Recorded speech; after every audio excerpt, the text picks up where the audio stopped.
welcome to this free webinar on how to find freedom from food obsession.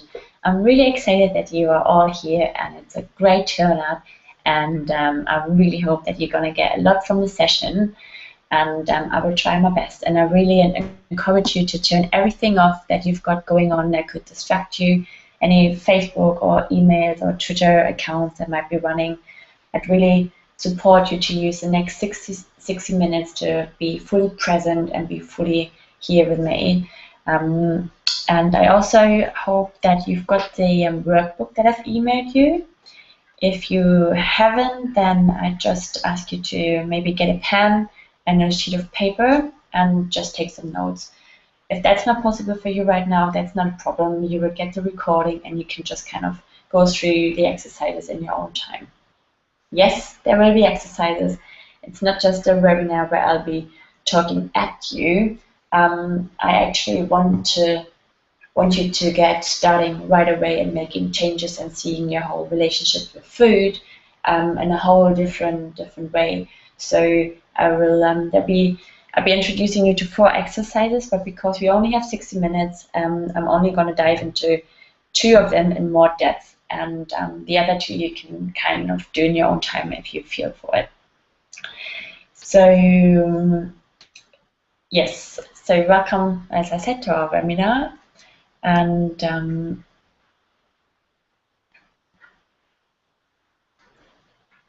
there you go with the next slide. How does this work?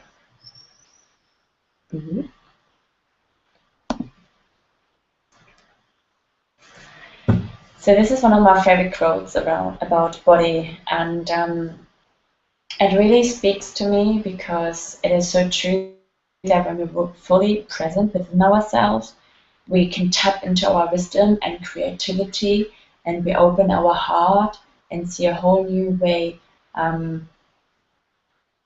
in our body to relate to our body, and actually not to the people around us and to the world. So who's this person talking to you behind the screen? This is me. I'm Anna Spörlik. I'm the founder and lead counselor of Inside Out Counseling Service, and I'm a master of, well, I'm a psychologist, and I've held a master's degree in actually addiction counseling and psychology, and I'm also a qualified counselor and a non-medical psychotherapist, which is kind of like a German equivalent to a counselor.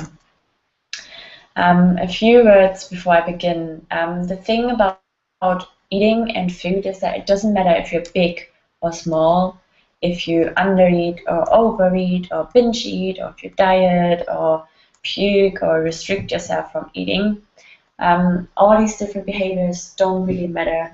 What matters, or basically they're all symptoms for the same thing. The thing is that it's a relationship that you actually have with yourself. We use food as a reflection of how we think and feel about ourselves. You know the saying that you eat, well, you are what you eat? I actually think it's the other way around. I think you eat what you are. And that's why I don't give out any dieting advice or tell you what to eat or what not to eat. What's important for me is actually to have a different relationship with ourselves, so that we want to nurture ourselves, so that we want to feed our bodies with nutritious, healthy food, because we want to love ourselves. We want to nurture ourselves, like quite literally from the inside out.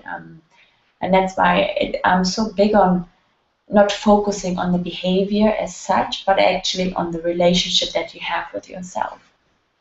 So here's what you will learn. I will show you the promise, or talk to you about the promise of food, and how food is actually always kind of fulfills a reason within ourselves.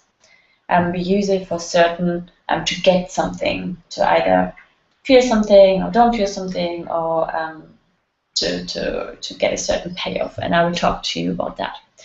I will teach you my 4 surefire strategies to actually empower you to make more loving and healthy choices around food, choices that are right for you and not just because the media said it so or because you follow a certain diet.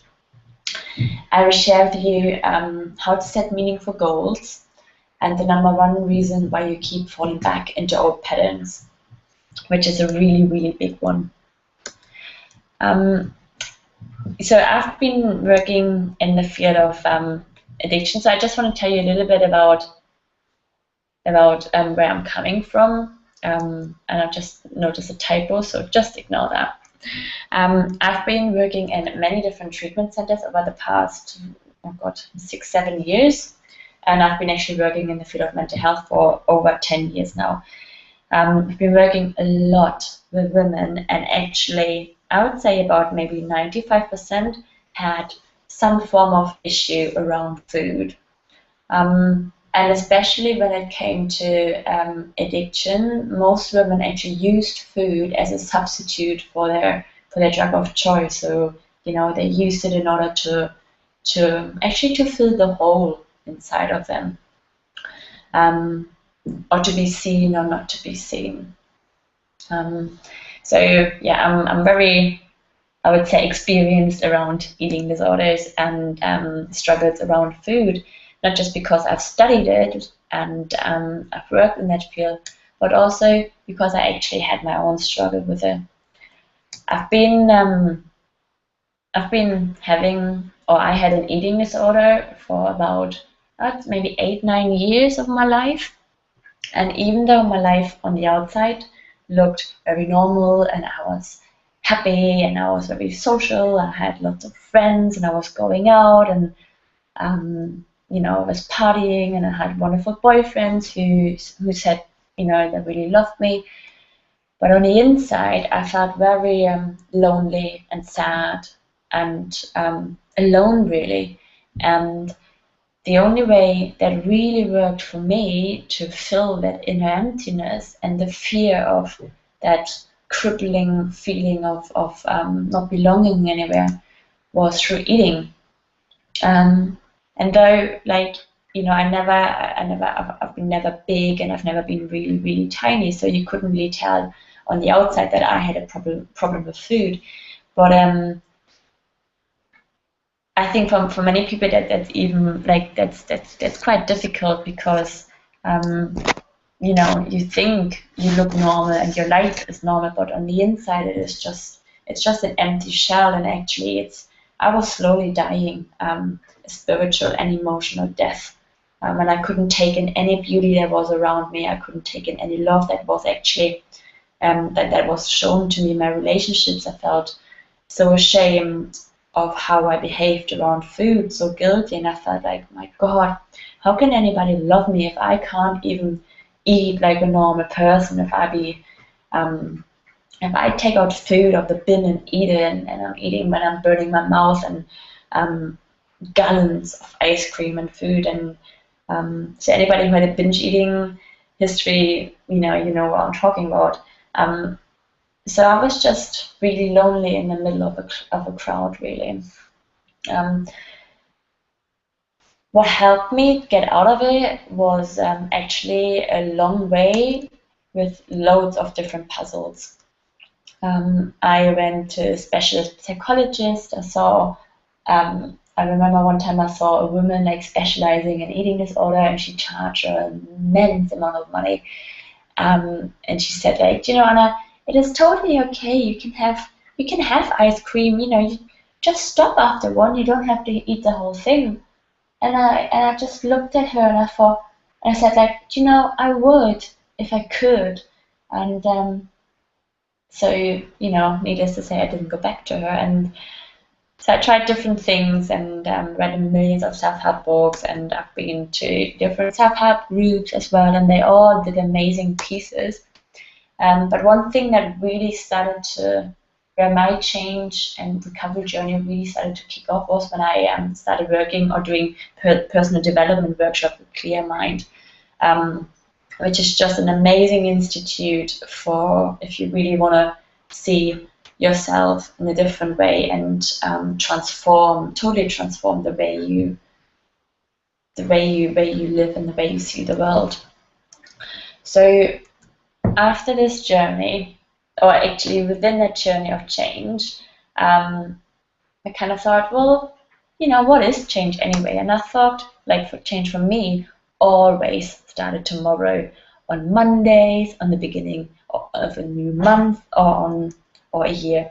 I would lay in bed thinking tomorrow it will all going to be different from tomorrow on. I will never do this again. I will always do that. Well, it kind of never really happened. It was, for me, change was an all or nothing thinking. So it was either never ever eat certain foods again, never ever do that, or I will always from now on, I don't know, go running 3 times a week or whatever it was. So it was always one extreme or the other. And obviously the expectations were like way, way, way out of my reach. I thought that change actually happens overnight, and it's if I don't sustain it, then that means that I'm clearly a failure. And I thought change would be easy peasy. I thought, like, once I put my mind to it, once I really set my intentions, it'd be that easy. And if I don't do it, if I don't maintain it, it means I'm really, really weak. I've got no willpower, I've got no strength. I don't know if anybody can relate to that, but that was like what I thought change would be like. So how do you create meaningful change that actually lasts? Well, it goes back to thinking that, or believe, or actually seeing the whole struggle that the way you treat your body is a reflection of the way you treat yourself. So that means that it's not actually focusing on the behavior around food. The behavior as such is just a symptom, like I said at the beginning, for something that's way deeper. Okay? And the behavior or the symptom, there used to be, or there is a reason behind we do that. We don't just wake up one day thinking, oh, you know what? Today I'm really going to harm myself by eating X amount of ice cream or cake or burgers or pizza or whatever it is that you do. That just doesn't happen. We don't, it doesn't feel good in a way, does it? Like, we don't deliberately want to hurt ourselves, at least not at the beginning. So there you go. Oh, that was not too quick.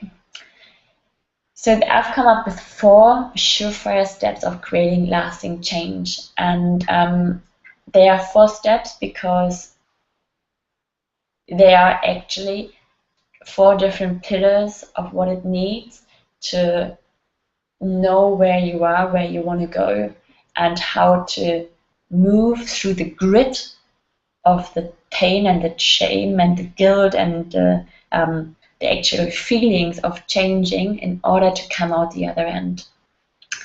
So their awareness, goal setting, to know your gremlins, and I will explain a little bit more about that, and taking transformation steps. So we're going to break them all down, and starting with awareness.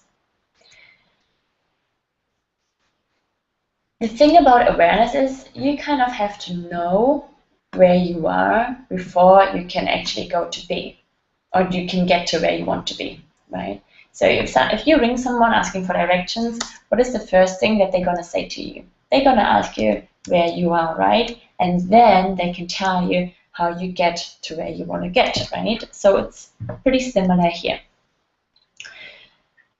So we're kind of starting to get into a little bit more experiential phase of this workshop or webinar. So I just want you to imagine for a moment, what if your way of eating or behaving around food that leaves you dissatisfied is simply your attempt to deal with ...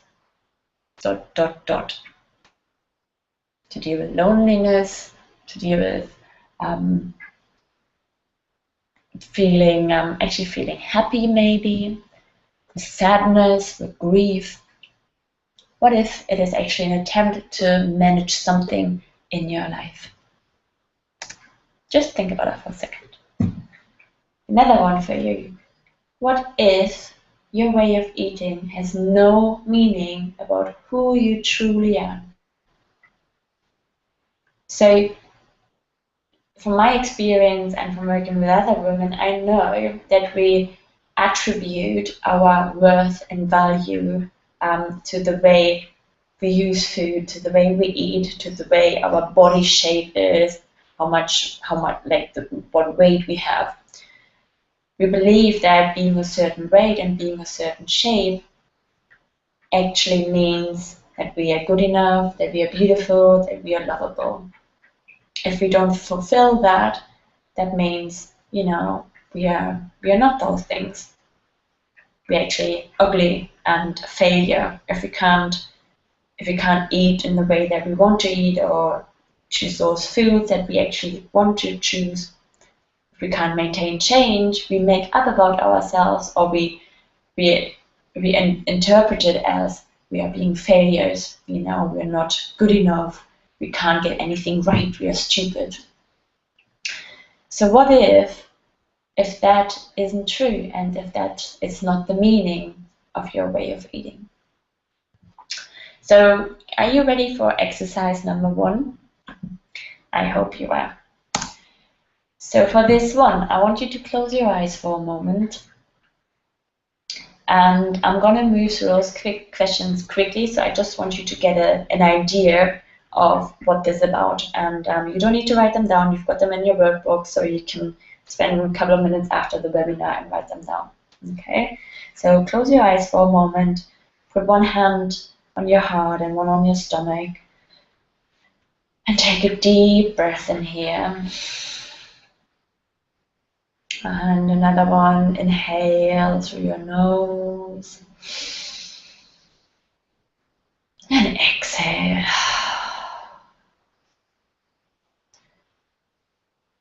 Imagine you're in a typical situation where you feel triggered around food, where you want to engage in your typical eating behavior that leaves you dissatisfied and guilty.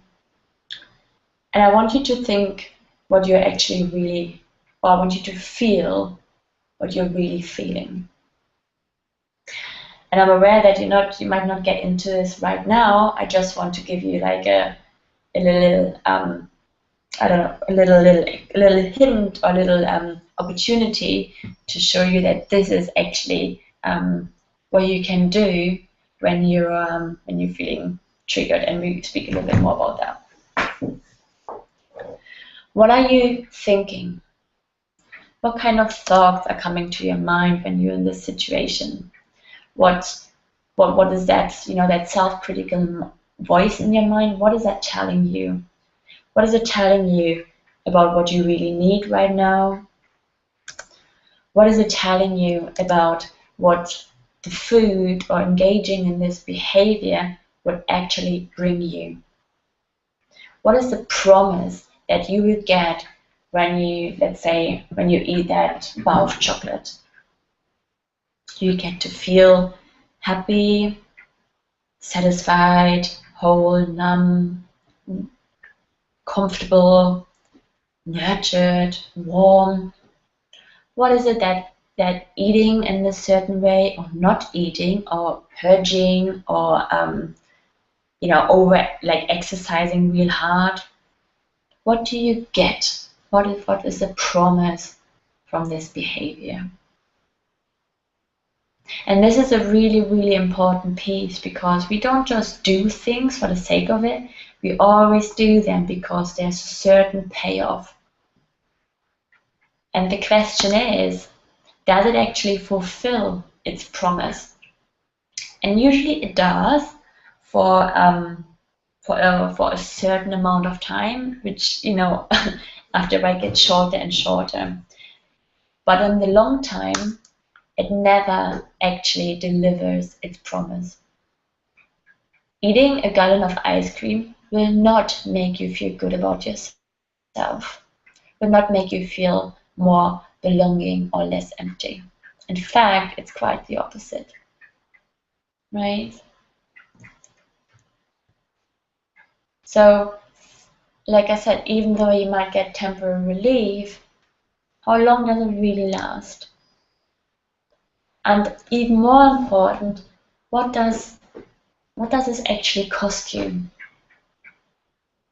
What does it cost you to engage in those behaviors that cause you grief and frustration?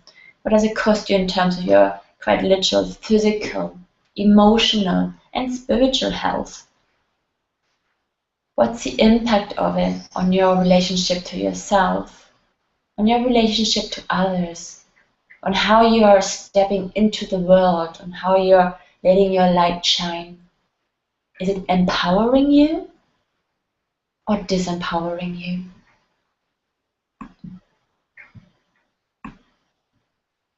And you know, those answers that might come up for you, you know, they are little nuggets to help you make different choices, to help you, to inspire you to actually reflect on how you're treating yourself and how it is serving you, living the life you want for yourself.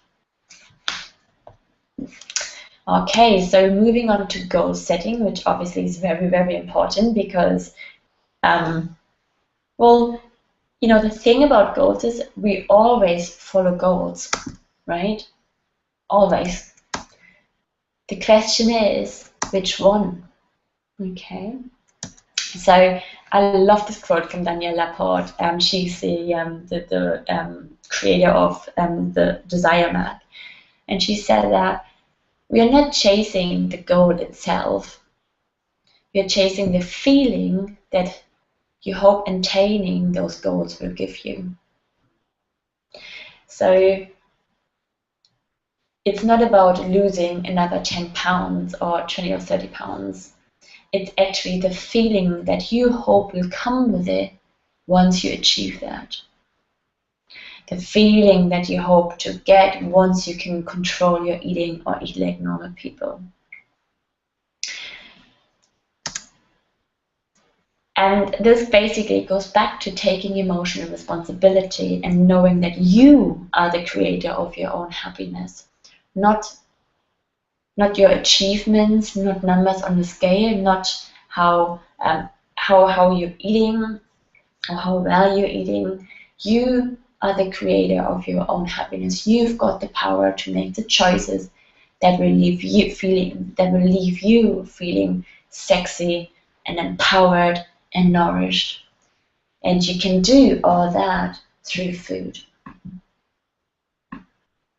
So are you ready for exercise number 2? Right, so in this one, I want to spend a little bit more time on it because this is such an important thing, and I really want you to go home with a couple of tools that you can actually use in your day-to-day life and the situations when you know the triggers come up and you want to engage in those behaviors that leave you really feeling dissatisfied.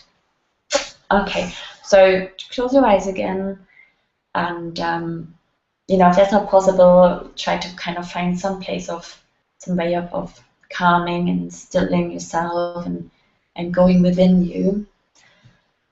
You can put your hands on your stomach, on your heart again. And if you can close your eyes or just look low, ask your heart, what is your true desire?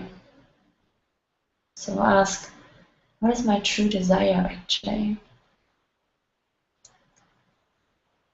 How do I want to feel in life, around food? What is my overall goal? Is it, do I want to feel more peace in my life? Do I actually want to feel freedom or joy?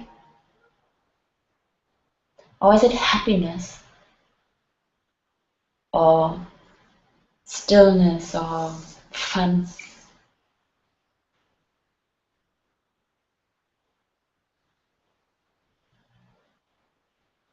Ask your heart what it would like to have more of in your life right now. What is the missing piece?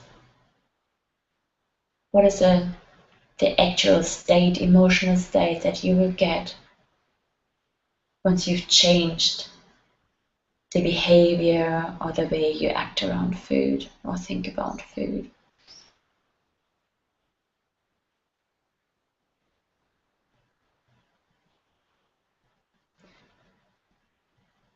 And don't overthink it. Write down the first thing that comes into your mind. Put that into your workbook on a piece of paper, or remember it in your heart. And next time you are at the crossroad where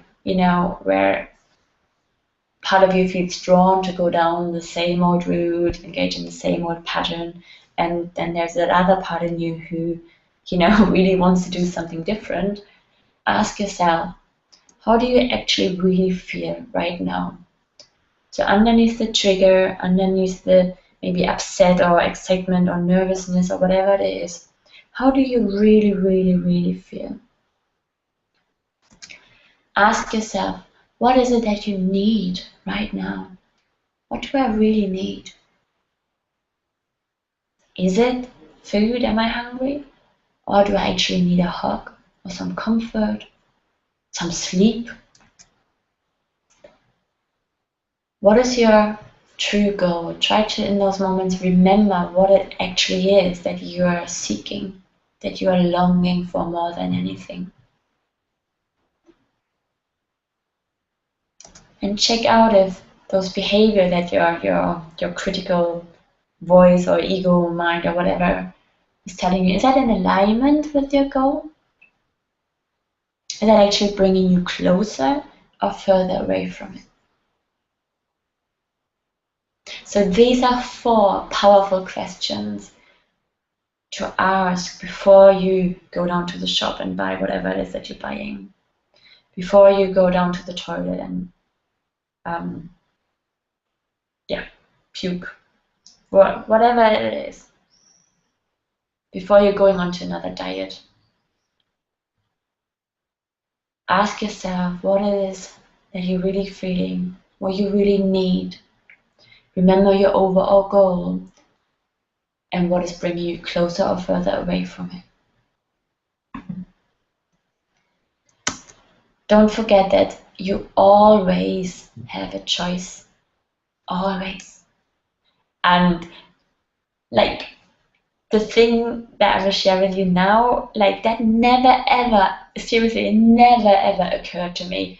And it's one of those, when you hear a sentence and it just feels like a ripple effect in your head, and it suddenly just goes like bling.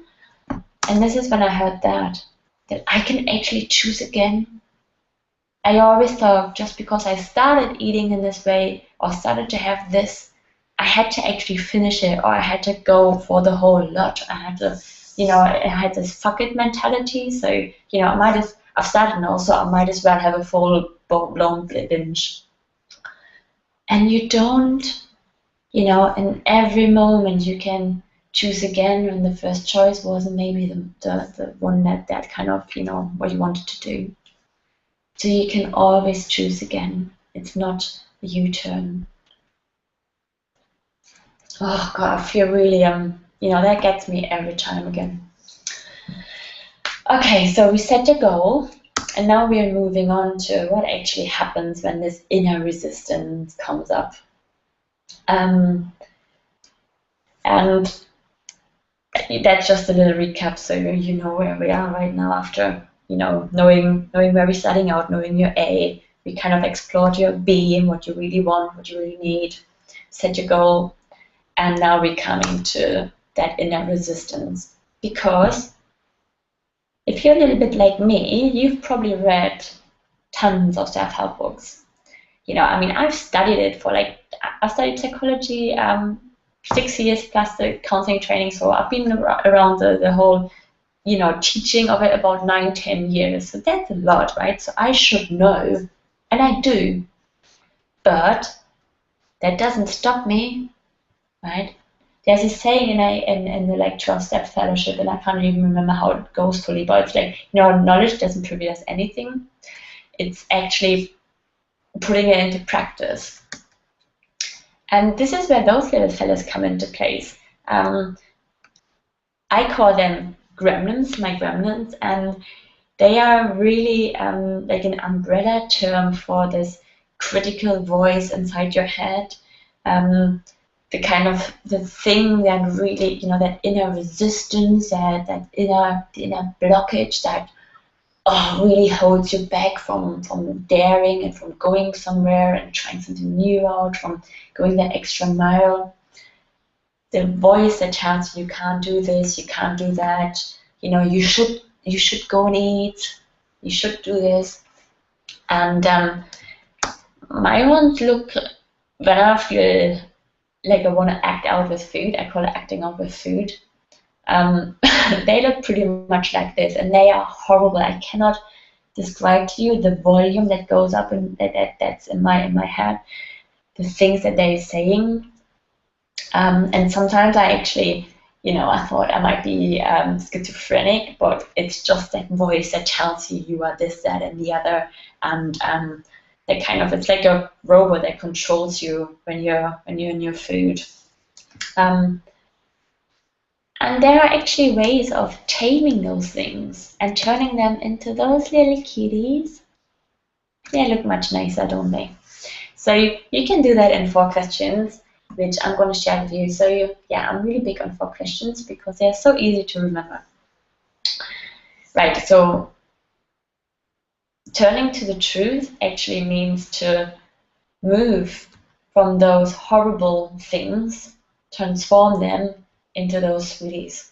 Okay. So exercise number 3, and again, I'm not going to dive into this one, but I just want you to have a quick overview of this. So again, when you're in the middle of your trigger in those crossroads situation, check out what are your negative beliefs. But actually, you don't just have to do that when you're in those crossroads. You can actually just do that anyway, and with any area of your life, really. This is kind of we're now dipping into the whole self-sabotaging area, which is basically exactly what happens when we set our intentions of, we want to change or we want to do certain things differently, and we are doing it for like 3, 4, 5, 6 days, and then we fall off the bandwagon and feel total crap about ourselves. So this is all about self-sabotaging, and actually I could run a whole workshop just on that, but just for the sake of this one, these 4 questions will really help you to actually move through that and don't let that hold you back any longer. So ask yourself, what are the negative beliefs that you hold about yourself? And sometimes it's difficult to put actually a belief on it. Sometimes it's more a feeling, like we're feeling like a failure, or feeling of not being worthy, and kind of not belonging somewhere. Okay, and beliefs could be something that I'm stupid, or that I'm not good enough, which is a really, really, really big one for me. That I cannot rely on anything, that the world is not a safe place, that nobody can be trusted. These are kind of beliefs. And this is the bit where we dive into your childhood, and I know, as therapists, we always go into the childhood, and for many people it's a really no-go area, but seriously, this is where all the juice is, right? And we kind of brush them under the carpet, and we try to hide it and don't want to look at it anymore, and try to live with our lives and move away from it. But we always carry them with us. We kind of, it's like a big bag of crap that we pull behind ourselves, and we bring that into everything we do, into every relationship that we enter, into every career that we go in, into it's so ingrained into our being that it kind of informs the way we see the world, the way we see other people, the way we see ourselves, and it's like a dirty pair of glasses that we're wearing. And unless we take that off and clean it up, and look at it actually, we will never ever be able to see life for what it really is, and to step into, and to get really closely connected to who we truly are, and to see the beauty within ourselves and within other people. We would just be blinded by the crap on our glasses. And this is really, it's really, really, really powerful. So when you have those beliefs, when you have identified those beliefs, ask yourself, when was the first time you felt like this?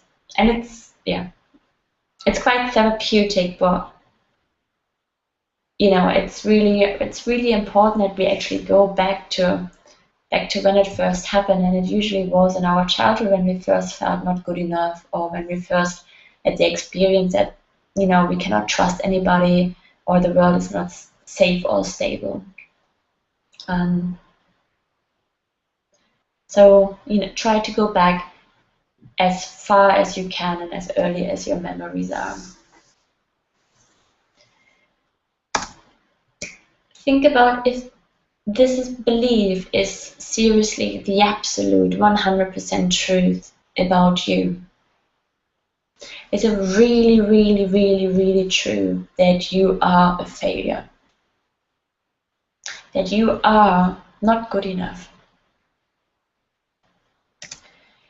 Just imagine or assume that if this belief weren't 100% true, right? If there be maybe a 0.001% chance that it wouldn't be true, what else could be true? Can you think of a time, as an example, if you feel like a failure because for whatever reason, because you've been told so as a child, you've been told you're stupid. Let's say you're stupid. You've been told as a child you're stupid. You don't amount to anything. You will never ever get anywhere in life. Has there been a moment in your life or an event where you actually did achieve something, where you did manage to complete something, where you did get a good mark, where you did get recognition for doing something well? And seriously, like I bet with you, I don't know, I bet I would even bet my child, right? That there is something in your life. And if you cannot think of anything that gives you one piece of evidence that your beliefs or feelings are not true, then send me an email and I will give you a free session with myself to find that nugget. Seriously, this is so big. The shit that we make up about ourselves from situations is just horrendous, and it is so not true. We keep looking for evidence to prove that fact, to prove the belief that we've been carrying for years and years and years with ourselves, and it isn't true. And I'm so passionate about showing you a different way and showing you examples of where it wasn't the truth. If you believe it then or not, it's a different matter. But there really is a different way of looking at it. And if you struggle with it, send me a mail, and I will support you in that. All right, so you're doing really, really well. We kind of we're more than halfway through, so we're moving on to our last step, which is transformation step. And this is where it's all coming together. So this is a really, really great thing. So transformation steps are actually, they are all about commitment, actions, dedication, discipline, passion, endurance, and compassion, help and support. I am a big fan of A Course in Miracles, and it kind of says that with every action you take, you teach the world what you believe to be true about yourself. So everything that you do is a message to the people around you and to yourself of what you believe about yourself. Isn't that powerful? It also tells us that every situation is actually a chance to show others what you are and what they are to you. It says that to teach actually means to demonstrate, because from our demonstrations others learn, and so do we. So if I want to teach something, I need to demonstrate it. And from my demonstration, the people around me learn, and I actually get to learn. So I don't have to have it all figured out. If I do it, if I just be brave and do it, I actually learn just by doing it.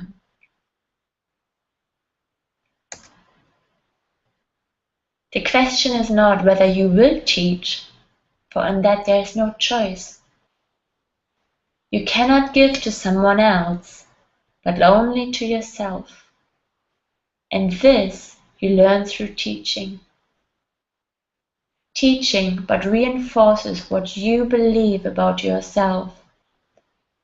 And its fundamental purpose is to diminish self-doubt.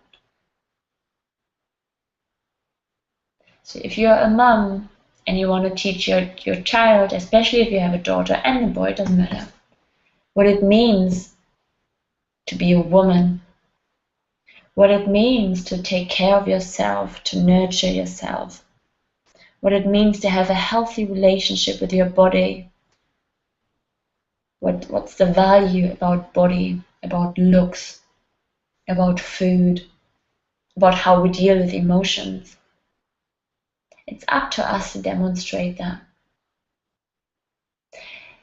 And by us demonstrating and learning, we are actually learning how to do it. So we don't have to know, we don't have to get it all right, we don't have to do it perfectly before we can actually put it into practice. We learn as we go along. It's like, when my little boy started to learn how to walk, he fell over and over again, and it never stopped him. He always kept getting up. So he didn't know how to walk. I didn't tell him.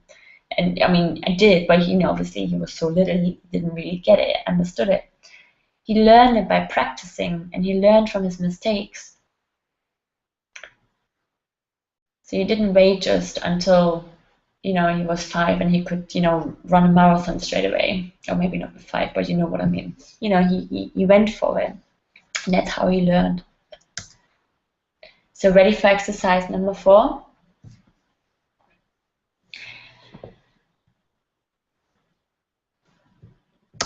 And this is, again, it's about goal setting. Not goal setting, but about taking steps.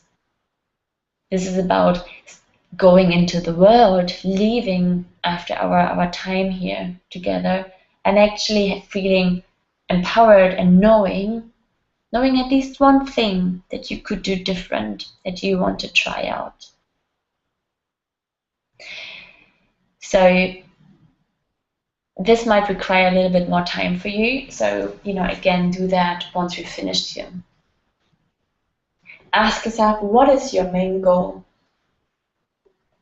What do you want to teach yourself and the world, the people around you? What do you want to teach them about what it means to be happy in your body, to be free from the obsession, to actually enjoy food, to use it to nurture you? What would that look like? So what is your main goal around food or the struggle that you're having with it? Identify one smart step that you could take towards your goal. Okay, and by smart, I mean specific, measurable, attainable, realistic, and timely. So, it's not about, I want to lose, I don't know, 50 pounds in 2 weeks. What is it that you can actually do, say, within the next 7 days? Okay. And I am creating, or have created, a secret Facebook group, and I will send you a link to it. I will invite you to it, and I would love to hear your step on it. And it's a great place to get support and to start growing a community where you can share and celebrate the brave steps that you're taking. Where you can ask for help, for guidance, for support, to be heard and held, and to cheer each other on, to be each other's cheerleader. Right, so like I said, keep an eye on your inbox and your spam folder, especially if you use Hotmail for the invite. Sometimes this all sounds easier, and it's easier said than done. Okay. Sometimes we set out with the best intentions, like I said, and we end up in the rubber pit, and we feel ashamed and guilty, and so often like a failure. Sometimes you may lay in bed and think, oh God, why the fuck can't I do this? So these are my thoughts, right? From tomorrow on, I will always start doing this. What the heck is wrong with me? God, please help me to stop binge eating. And I touched a little bit on self-sabotage earlier, and I just want to dig in a little bit more here.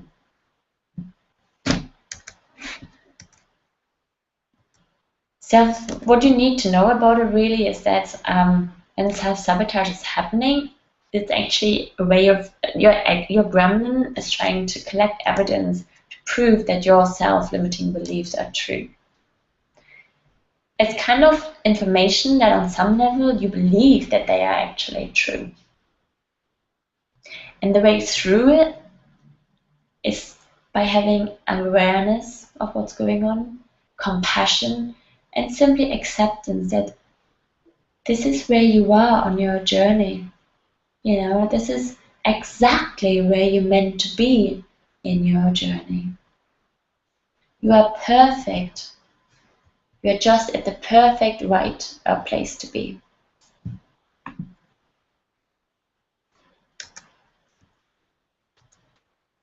To sum up, the four, I know there was a lot of input, but if you can remember 4 questions, it's these ones. Check out with yourself, when you're triggered, what are you really feeling underneath? Remember your overall goal, what it is that you want to teach yourself and the world about who you are. Identify what it is that you are believing about yourself in that moment that actually stops you from walking towards your goal. And if you can, come up with one specific step that does actually take you closer to it. Right?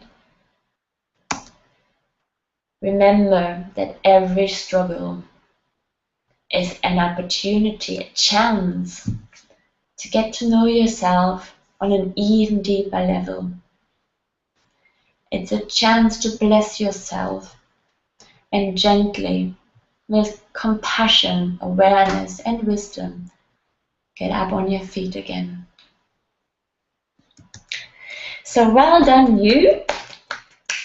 This is the end, well, this is kind of the end of my presentation. So we've done with all the teaching.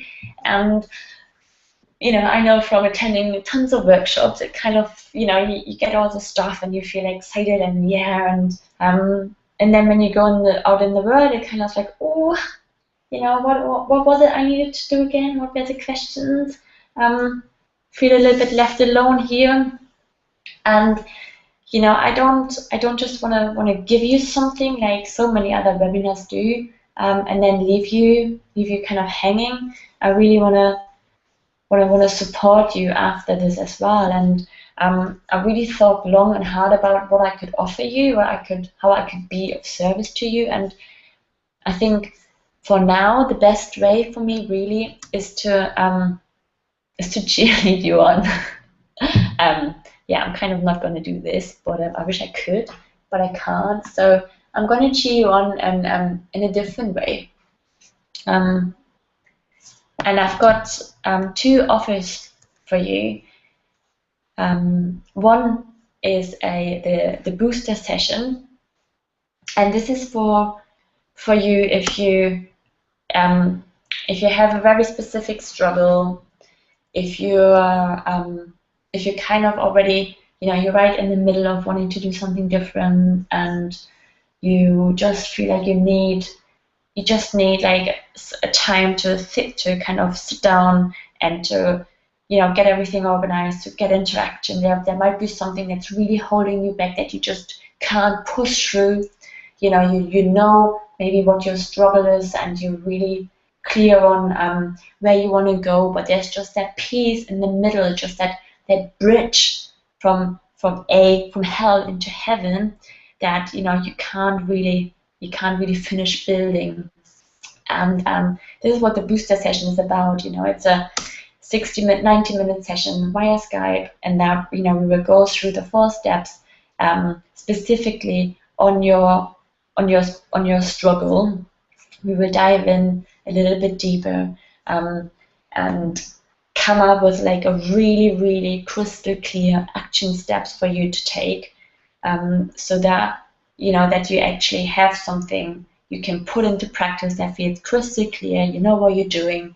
You get all the support around it, and it kind of, you know, it's a kind of loving kick in your bum, and you know, in the most loving way that could possibly happen, and to hold you, you know, from what happens after there. And it's usually $189, but I only, you know, for you, I'm only gonna charge $128, which is, you know, $70 off, which is a lot. And I also want you to know that I only have very, very, very limited spaces available, so I offer about 5 to 6 sessions per month. So, you know, I only have a couple of left for July, and I only have like 5 in August. So, you know, they go like hot potatoes. So if you wanna go for one, send me an email right away to anna@counselinginsideout.com, and just put your name down, and I will make that time for you. So the second special thing is for is my Ready to Roar package. Oh, and I really, really love this one.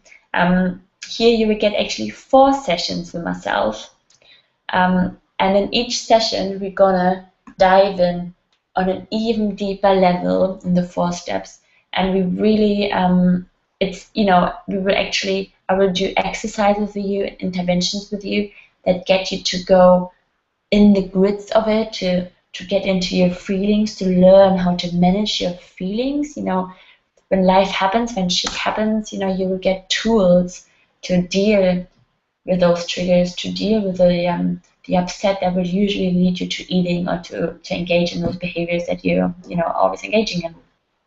I will teach you how to do that differently, and how to, through that, to transform how you're treating yourself and how you're using food. I will show you, like I just said, I will show you how you can spot your self-limiting beliefs and guide you through the questions and the tools to transform them and correct them. And it's a journey, you know, it doesn't happen overnight, and it doesn't happen in 4 sessions. You know, I'm not going to promise you will walk away, you know, totally healed. Absolutely not. And that's not the point. The point is that you feel empowered, and that you're aware of that there is a different way. If I would have known those tools, back then, gosh, I would have not gone down this route. I would have treated myself in a in such a different way, and I would have saved like years of self-punishment and self-torture. And I really want to share my knowledge, and I want to give you what I know works for me and for so many other people, or so many other women I'm using this with. You will get email support, which I think is really important, for up to 7 days after we had our last session. So once you're stepping into putting your steps into action, you will actually notice what you're coming up against, what your resistance is, and it's an opportunity to bounce off what's happening for you and to get direct feedback from me. And I haven't mentioned that I'm an absolutely amazing cook, which is funny because it's really a testimonial that I've turned my struggle into my passion. If I may say so myself, I'm an amazing raw vegan, no crap dessert specialist, I would say. I do amazing foods, and I will share with you my yummy, scrummy recipes on how you can make really lovely desserts and food that actually leave you feeling nourished and sexy and good about yourself, and not sluggish and guilty and horrible. This whole package is worth $489, actually more than that, and I'm gonna offer that for you to $379. And just because I feel so inspired by you all, just until the end of July, and it isn't even down there, that's how spontaneous it is, I will even knock another 80 quid off it, and I will offer it to you for $298, for $298. Right, so this is it. We are through, we are done. You're finished, and I just want to thank you so much for coming. I really hope that you can take something away from it. If you've got any questions, any queries, if you want to opt into those offers, just send me an email. It's anna@counselinginsideout.com, one word. And I'm happy to support you. I will reply to every email. And thank you for coming. I will send you out the recording very soon. And have a lovely day or evening wherever you are right now. So thank you so much for joining, and hopefully see you soon. And check your inbox and your spam folder for the recording and the invitation to join my Facebook group. All right, thank you very much. Bye.